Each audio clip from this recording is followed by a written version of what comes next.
gente vai começar a falar sobre genética e entender o que é a área da genética, né? Então, entender primeiro os conceitos, que é a aula de hoje, para depois entender a aplicação deles e a importância da genética na nossa vida. Então, vamos lá.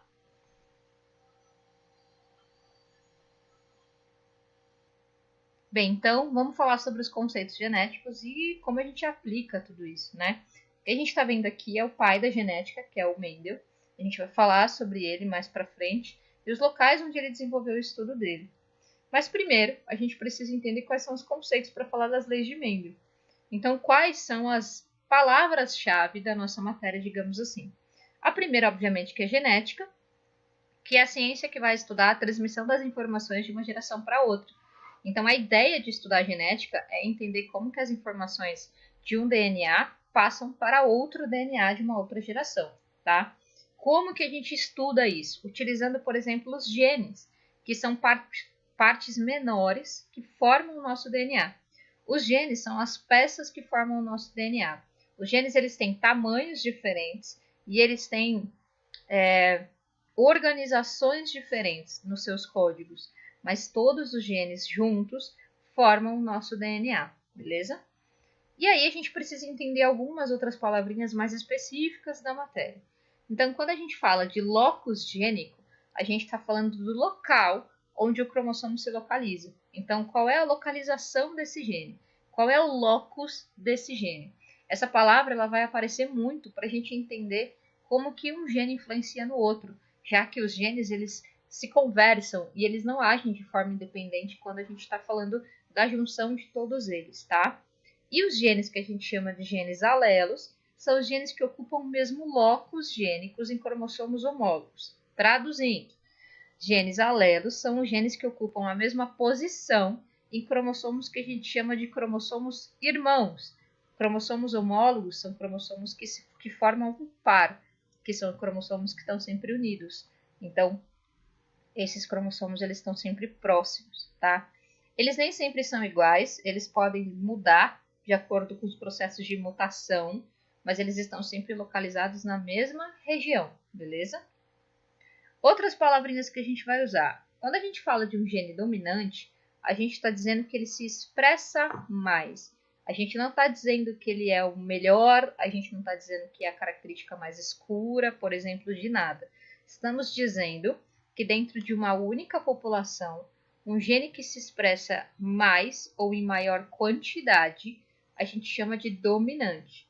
E habituou-se a utilizar as letras maiúsculas para poder representá-los, tá? Os recessivos é o processo contrário. Eles apresentam menor quantidade de expressão numa população e automaticamente a gente vai representá-los com a letra minúscula, tá? Quando a gente fala que o indivíduo ele é homozigótico, a gente chama ele de indivíduo puro, porque ele carrega os dois genes iguais.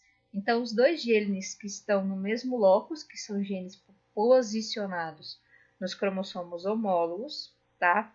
Eles são iguais. Aqui a gente tem dois exemplos. Quando ele é homozigótico e carrega a informação dominante, chamamos desta forma, tá? E quando ele é homozigótico e carrega a informação recessiva, o chamamos dessa forma, como a gente consegue ver aqui no desenho também, beleza? Mas a gente também tem os heterozigóticos. Heterozigótico também é chamado de híbrido, tá? Que são informações misturadas, digamos assim. E nesse caso, são indivíduos que carregam as informações diferentes. Os genes que estão nos mesmos locos, eles são diferentes entre si. Aqui eles estão sendo representados por letras, né? Maiúscula e uma minúscula. Mas eles apresentam sempre os pares diferentes.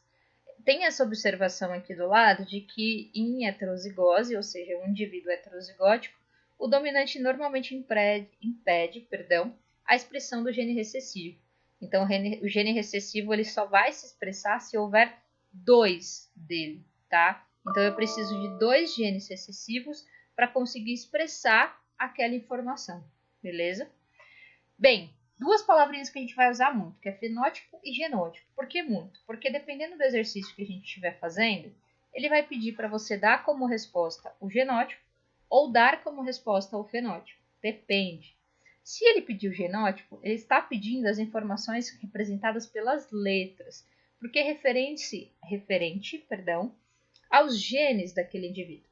Então, se eu pedir para vocês o genótipo, eu estou pedindo as letras que correspondem ao gene daquele indivíduo. Se eu pedir o fenótipo, eu estou pedindo a informação que foi expressa, que a gente fala, tá? Que apareceu através daqueles genes. O fenótipo é a característica que a gente observa. Cor do olho, cor do cabelo, cor da pele, altura, peso, coisas que a gente observa e que de alguma forma podem ser condicionadas por um caráter genético. É importante lembrar que, apesar de ser genético, todo fenótipo ele tem influência do ambiente onde aquele indivíduo está inserido, sem exceção. Então, apesar da gente carregar essa informação, o ambiente pode fazer com que essa informação se modifique de maneiras diferentes, beleza?